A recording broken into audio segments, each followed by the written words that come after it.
Hello, welcome to my FlossTube channel, Daisy Case Primitives. I'm Christy, and this is FlossTube number 2. Thank you to everyone that watched my first video, and thank you for all the subscribers. I appreciate that, and hope that you continue to like the content that I put out. Thank you everyone for the sweet compliments, the comments, and for the great welcome.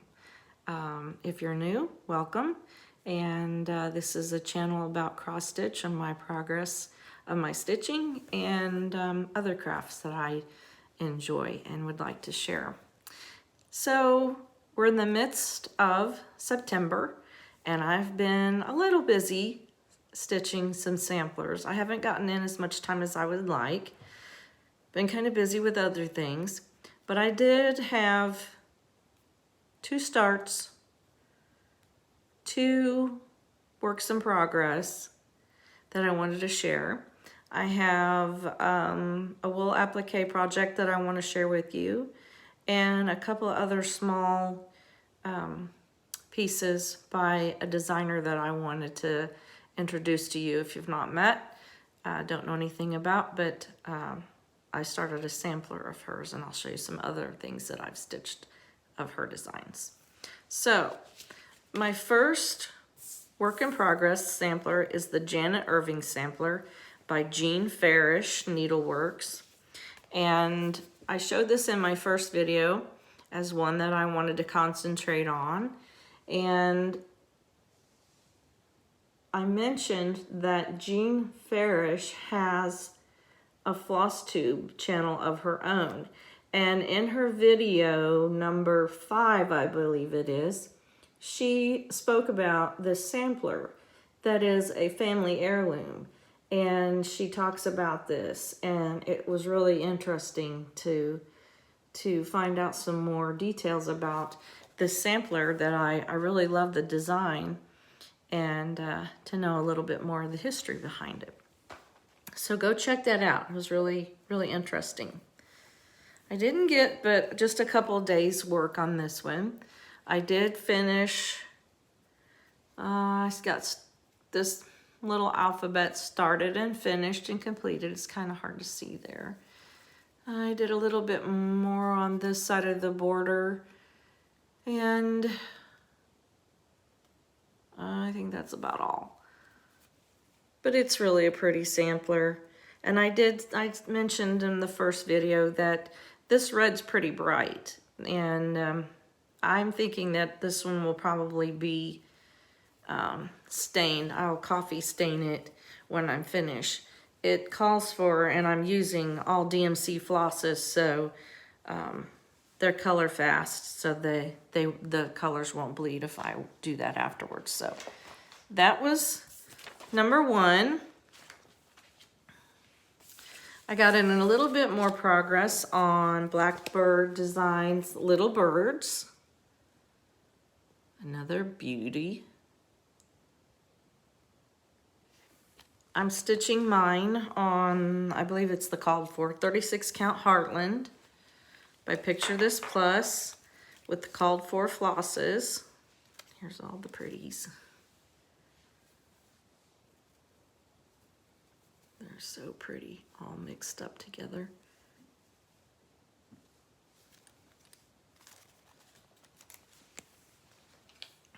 I started this actually July 27th. This time I got this little red flower beside the fruit basket, finished the little flower between the fruit basket and the border, completed, started on the border below the fruit basket, and I'm working on the fruit basket still. But it's such a pretty design. I really love these flowers. They're just, the color combinations are just gorgeous. So just a little more progress. This one is the largest one to date that I will have stitched, and hopefully I'll have it complete one of these days. All right, so those are the 2 whips that I had worked on. Now I want to share with you the 2 new starts. This I just recently got, and the squirrel kind of got to me. He visited me. You know, that old squirrel, he pops up when you least expect it. Anyway, I found this Marianne Raywood 1818 Above the Sky, and this is by 1897 Schoolhouse Samplers. And these patterns, the way they packaged them, are just so nice. But this is the reproduction. And on the back side of the front, it talks about their inspiration, their home. That was interesting. This is a photo of the actual original sampler, which is really pretty, just like that. And looks like it's in really pretty good shape. But it's beautiful. I'm stitching mine all in 36 count buttercream using the called for threads, and they're really my colors, muted colors, so pretty. And this is my little start. I like that little simple border. It's so dainty. And it's easy to stitch. It's a good one to watch TV. So you get the rhythm down and you memorize the pattern. But that's my little start. I was really excited when I got this in the mail that I had to. I wasn't planning on starting it, but once I saw it, yep, she's a go. My second start is called the Abigail Adams Sampler by Lori Rippey. Lori has a website, blog, I believe, called HomeSpunPrims. And if I can think of it and remember, I will put a link in the description box below. But this is Abigail Adams Sampler. I really was drawn to this because of the 2 houses and the colors. I love the blue and the mustard colors on this. And I like the length of it. Simple. I'm using threads from my stash. A lot of them I didn't have, and I really didn't want to wait to order them all, but these are all the yummy threads.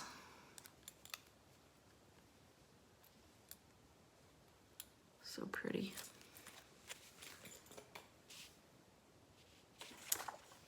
I'm using 36 count Liberty Gathering Gray. And this is my little start.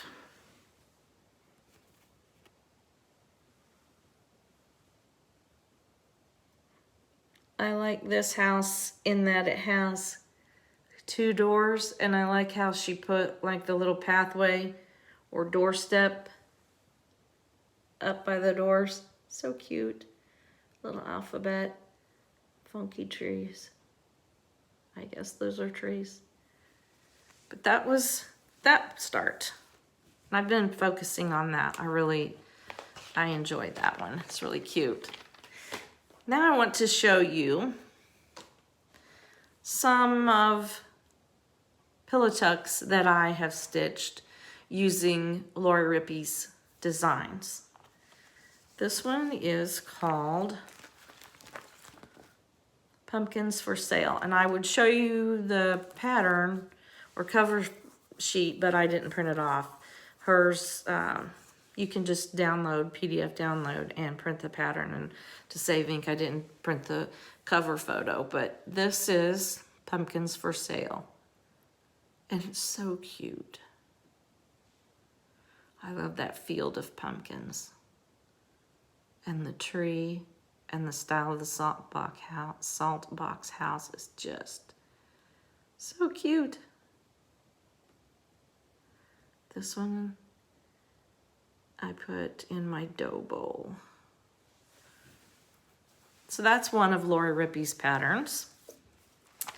Another one that I have completed for fall is called Cornstalk Manor.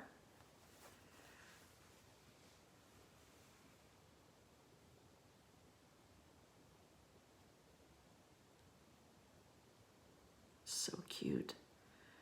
I stitched both of these little pillows on 32 count Belfast, of course, linen, and after I stitched them using the DMC flosses, I coffee stained them.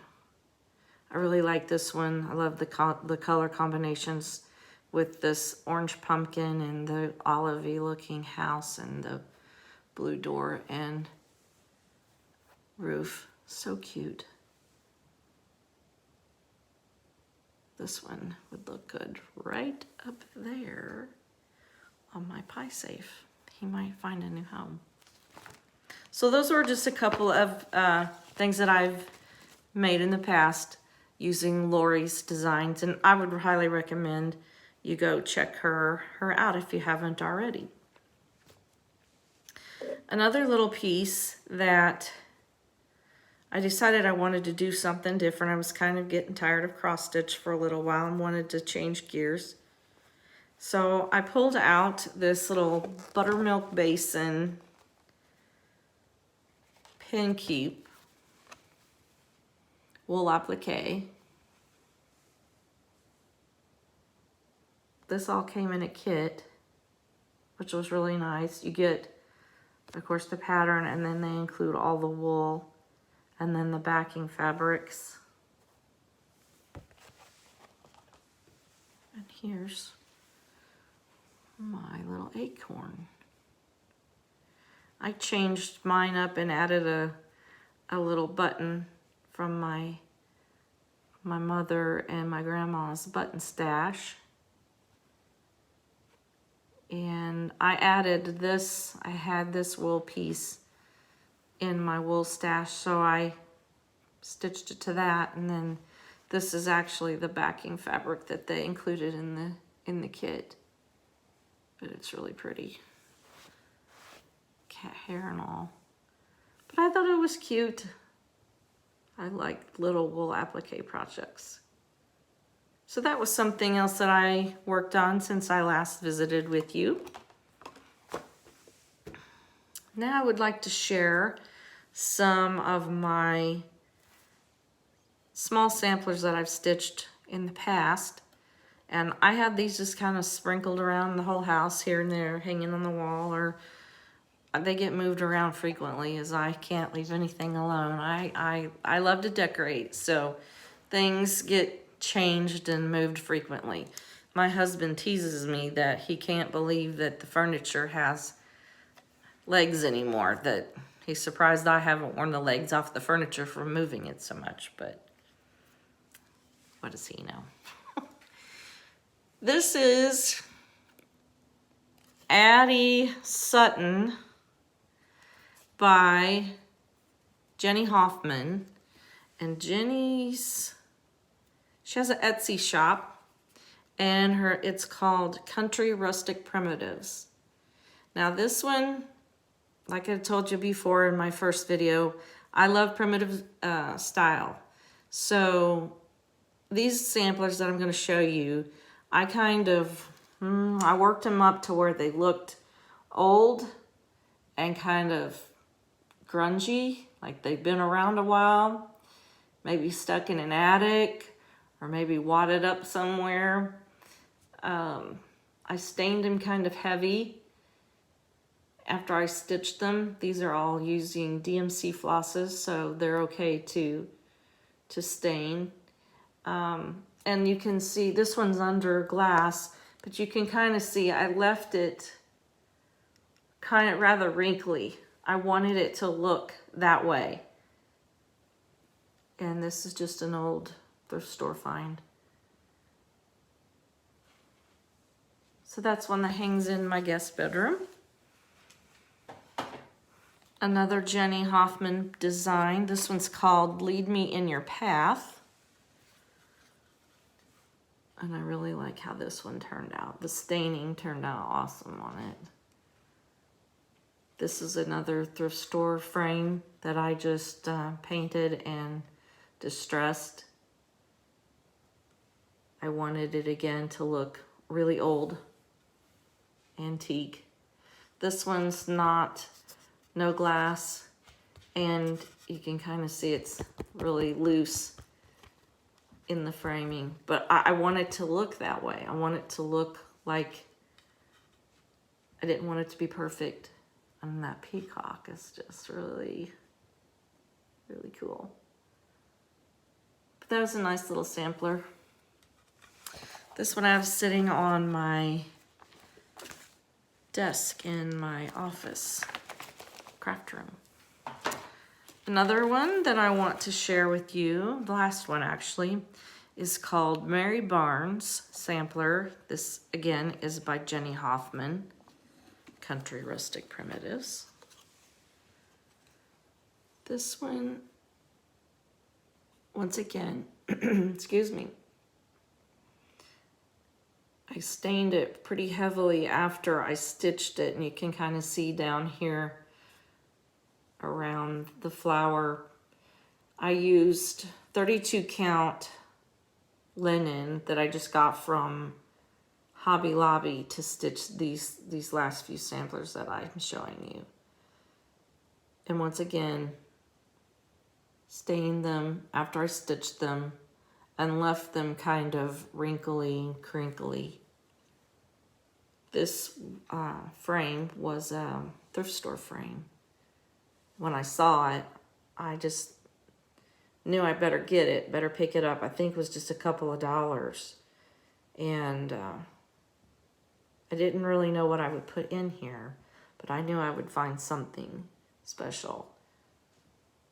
Right now, this one's sitting, well, it's been in my bedroom, but then it got moved again today to the office, so they travel. Well, that's all I have to share. I just wanted to do a really short video to update you on what I've been doing. Not much, I know. I've been busy with other shop orders, and then we had the long holiday weekend in there. And so hopefully next time I will have more progress on my stitching. I will have more samplers to share with you again. I didn't want to overload this video too much with old pieces, but hopefully you saw something that you liked and maybe inspired you to check out a new designer or try something new. So I'm going to wrap that up. Thank you again for watching. Thank you everyone that has subscribed. And I hope that you do continue to come back and see me again. So in the meantime, and until we meet again, take care and God bless.